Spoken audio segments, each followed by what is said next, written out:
Welcome to Talk of the Town. I'm your host, Janet Kress, and thanks for joining us today. Have you ever had a job where you've had no previous experience, you get no job training, you can't quit, and people's lives are at stake? Well, that's parenting for you. And our first guest today knows just how difficult that job can be. We started our conversation today with a news partner, Center for Families, and sitting next to me, I have Julie Sheldon. Thanks Hi. for coming in today, Julie. Thanks for having me. So, in a nutshell, Center for Families, if you could give us 2 sentences. Center for Families, well, we partner with families, with parents in their efforts to nurture, protect, and teach their children. So that's anything from early literacy, parent support groups. Basically supporting parents and their families. Yes. In so many senses, with education and tools and classes and just a place to go sometimes. Basically, you're trying to help them be the best parent they can be. Absolutely. They are the first parent, the teacher that their children have. We've actually been talking quite a bit about your respite center. This is a fantastic thing. I just feel like everybody should know about Center for Families, but especially the respite center as well. The big deal is that you were chosen to have a makeover of this center, and I've seen it. It's fabulous. It's incredible. What a great place for kids to hang out and parents to drop off their kids if they need to be. Can you tell us what's been going on since that makeover? Well, the makeover was absolutely incredible, like you said. The big thing, one of the big things that came out of that was the addition of another bedroom, and that's one less family we have to turn away, which is incredible. And because of that bedroom, we are able to bring in another staff person, which means we can serve more children, because there's always a wait list, there's always a demand, so that's been super for us to be able to go out in the community and bring more people in and help more folks. Absolutely. The Respite Center, this is available 24/7, is that right? That is correct. Yeah. And this could be anything from a parent that needs to look for a job or go to an appointment. Yep, to crisis situations. A crisis situation. You just need to get away. Yep. All right. And you guys have been around for 25 years. The Respite Center has been around that long. Center for Families was a result of a merger. Okay. So all the programs came together. We're going into our 6th year now. Okay. And your newest thing is the pediatric clinic? The newest thing is, we have a free pediatric clinic. It's once a month. There's no charge to parents, and it can be anything from behavior issues, child development questions, rashes, illnesses, any concern that you have, and it's wonderful because it is free, and it's allowing parents to come in and get things checked out and see if they really need to go on to another doctor for more care, but it can address their concerns. Right. Just on the bat. So. Sure, and no appointment necessary. You can just stop in. Yep. Wow, once a month, you said. It is once a month, yeah. And I think I read that is actually staffed by students and physicians of the University of Wisconsin. Did I get that right? That is correct, yeah. So it's medical students at the UW that are staffing it along with a doctor. That's pretty amazing. It is cool, yeah. The students are loving it. It's giving them some real life experiences as well. It's really a win-win. We're really happy to have it, Yeah, I agree. Now, Center for Families has a lot of different programs to help support parents and the children. Can you help me describe some of them, because there's a lot? There is a lot, Maybe pick a few highlights. A few highlights. Well, I think the biggest one is probably our Parent-Child Home program, which is a 2-year school readiness program. And we just kicked off our 5th year of being able to offer this, and we learned this past year that 86% of the children that go through this 2-year program are considered school ready. And we can look at their counterparts that are not going through this program, and they're only considered 30% ready. So we know that it's working. It's very exciting. United Way is our partner in that, and it's been a huge success. And if I could highlight one other one, it'd be our Welcome Baby program. So we did 47 in-home safety assessments this past year. And of those 47, 45 of them had a safety hazard eliminated or reduced, which is very important. You got to keep these children safe. They have little fingers and.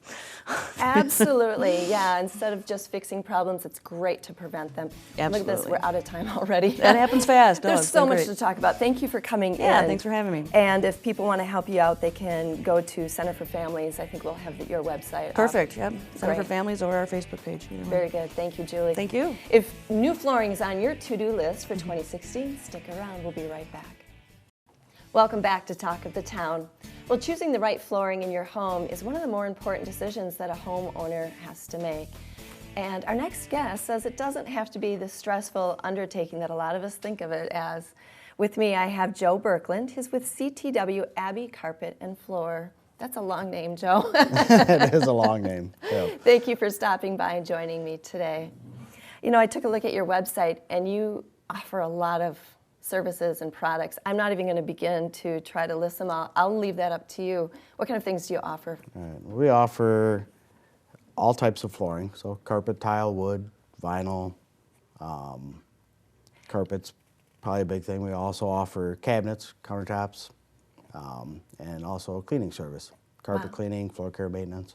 Okay, and I'm feeling really clever now because you've told me what CTW stands for, carpet, tile, wood, so I'm feeling real smart right now. There's a lot of flooring places out there. What makes you folks stand out from the others? Well, part of the Abbey, the long name, is we're the second largest franchise of the second largest buying group in the nation. So that's kind of made the name longer. So that's one of the things that makes us different is with that buying power, we get some special products that aren't available to other stores. So it makes us unique that we have other things to offer that other stores can't offer. And then just the buying power, we're able to offer a better deal to our consumers. and Sure, our well, both customers. of those sound like a Yep. pretty good thing for us as a consumer here. What made you decide to start this business, the flooring? My family's been in the business since the 70s, and they've had 2 stores, and CTW is the third store owned by Berkland. So when I was 25 years old, I decided I should start my own store. My uncle sold his store, and so I decided to open up mine. So you basically grew up with the industry and maybe got a little experience along the way? Yep, Just a little bit? born into it, I say. How long have you been in business? 15 years. 15 Going years. on 16 now. That's amazing. You know, when I looked at your website, it's kind of nice. You have a page where you can meet your staff. And when I was looking at how long folks have been there, we're seeing 12 years, 9 years, 8 years, 9 years, 20 years. That's great to have all that experience when it comes to that. Again, it's a big decision, and it's nice to know that folks have that experience. Now, on the Beltline, there is a billboard that's an ad for your business, right? Yep. Okay, and I see you and 4 kids, right? 4 kids, yep. Okay, I think it says, "We have it all," and a baby girl. Yep. So you have a newer baby girl with you. Yep. So I got 3 boys, and finally the baby girl. So Okay. Where's Mrs. Berkland in this picture? she does not like to be on the advertisement because she's a social worker. She's at home with the kids now, but she does plan on going back into the social work field, so she doesn't want Her face out there. her huh? face out there to people to put us to her face. Let the kiddos be out there. Yep. What made you decide to use your family in your advertising?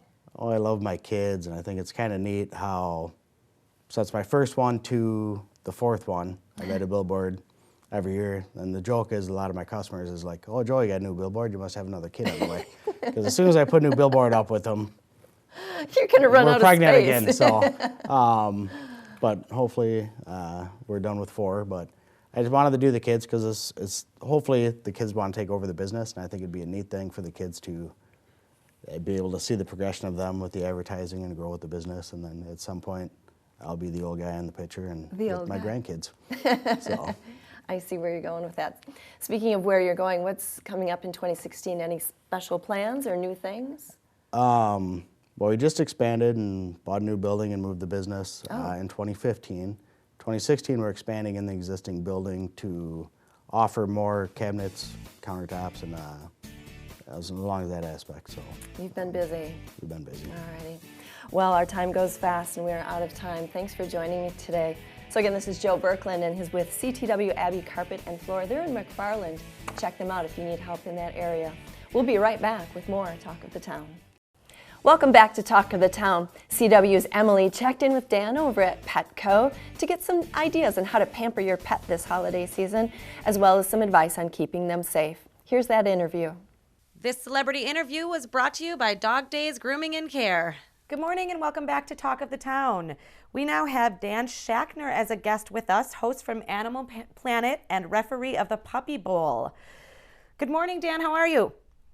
I'm great. I mean, how could I not be great? Look who I have on my lap. Exactly. Who do you have there today? Oh, this is Daisy. She is from the San Diego Humane Society. She's available for adoption. And, you know, just an example of one of the many millions of dogs and cats available every year for adoption from your local Humane Society or your shelter. Fantastic. Good morning, Daisy. Nice to have you as well.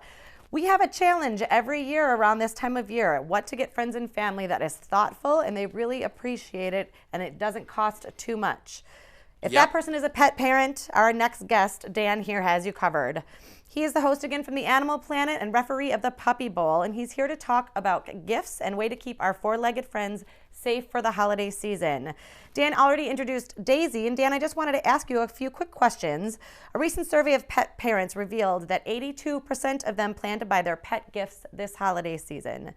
Gifts for pets have become super trendy. Big names attached to some of them as well. Could you give us some examples? Oh, yeah. I mean, the list keeps growing. And this year, Petco's really got you covered. I mean, Gwen Stefani has designed clothing for humans for years now. Yes. It's called the Harajuku Lovers line. And right now she started to design it for pets too, which is really amazing. And I'm talking about really fashion forward, trendy stuff. If that's the kind of pet owner you are, or if that's the kind of pet that you have. Absolutely. Sweaters, fedoras, bandanas, collars, all sorts of stuff.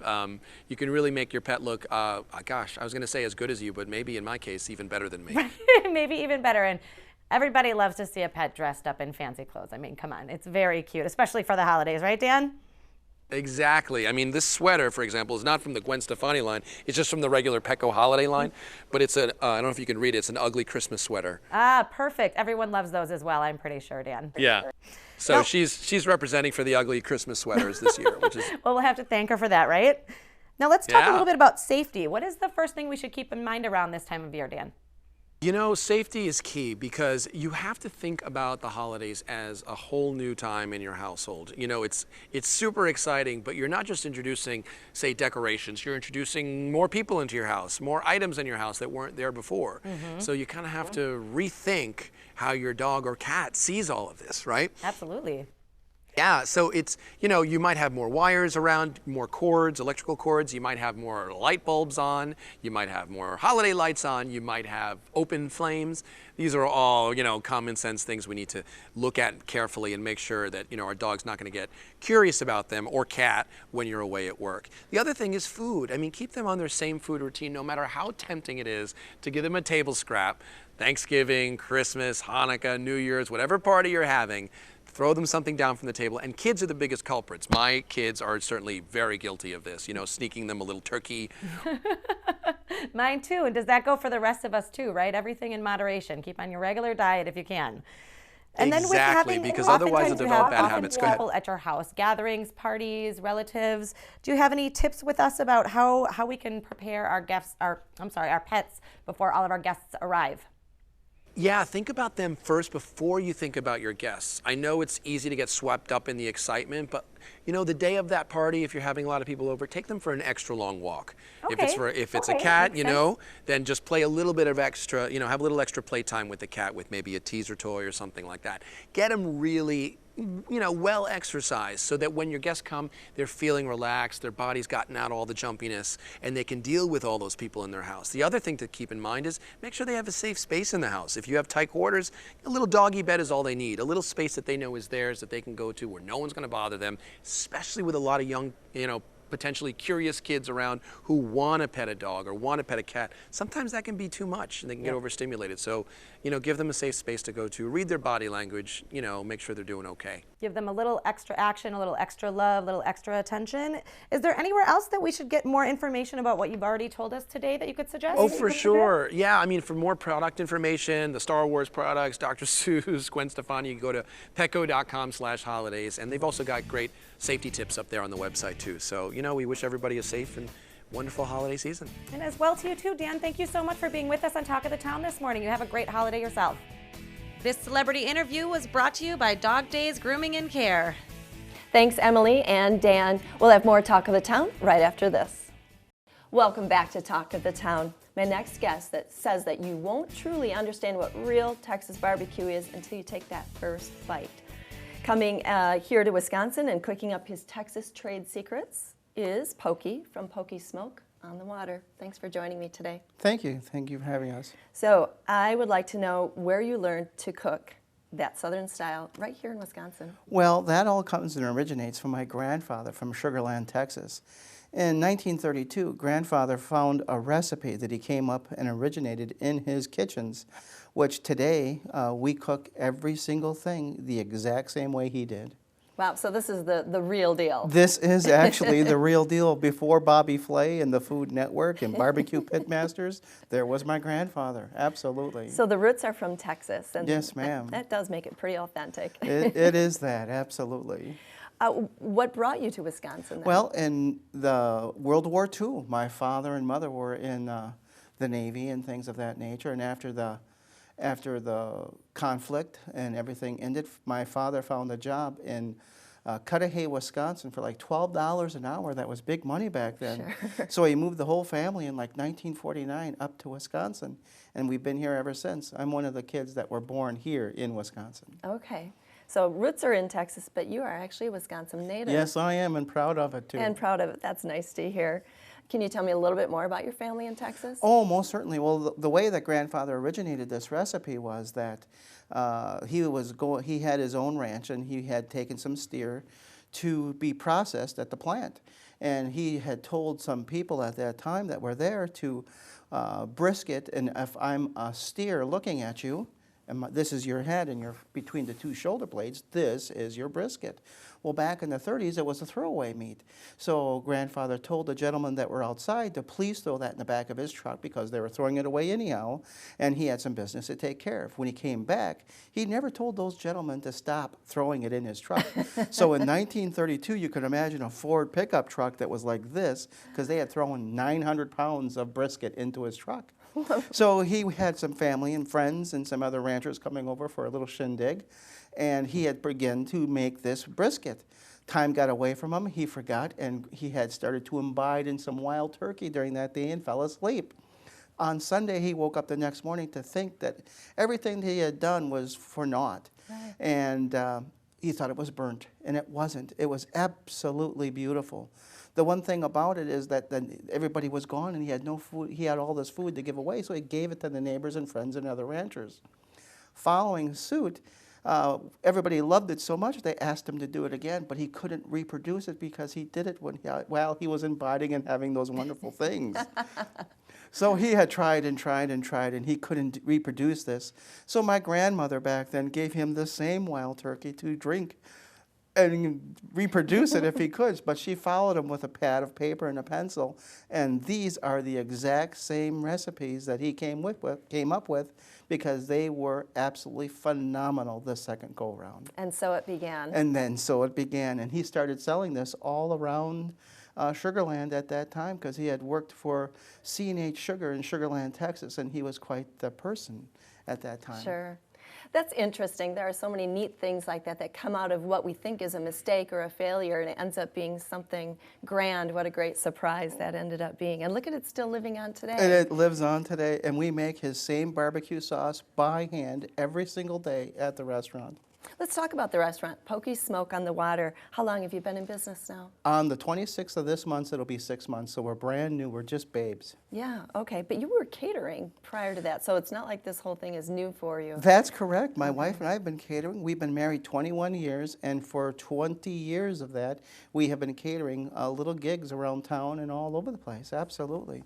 I've also worked for the state of Wisconsin for 22 plus years and doing catering on the side. All right. Well, we're about out of time, if you can believe that. I took a quick look at your website. I got to say the pizzas looked good, but I bet you want folks to know that you do some really awesome ribs. That is true. We also do everything in our restaurant is handmade by us, all fresh herbs, fresh vegetables, nothing out of cans or bags or nothing like that, and that is so important to us as the quality of our foods. I think I read that the only things that aren't from scratch are your potatoes and your pigs. Is that right?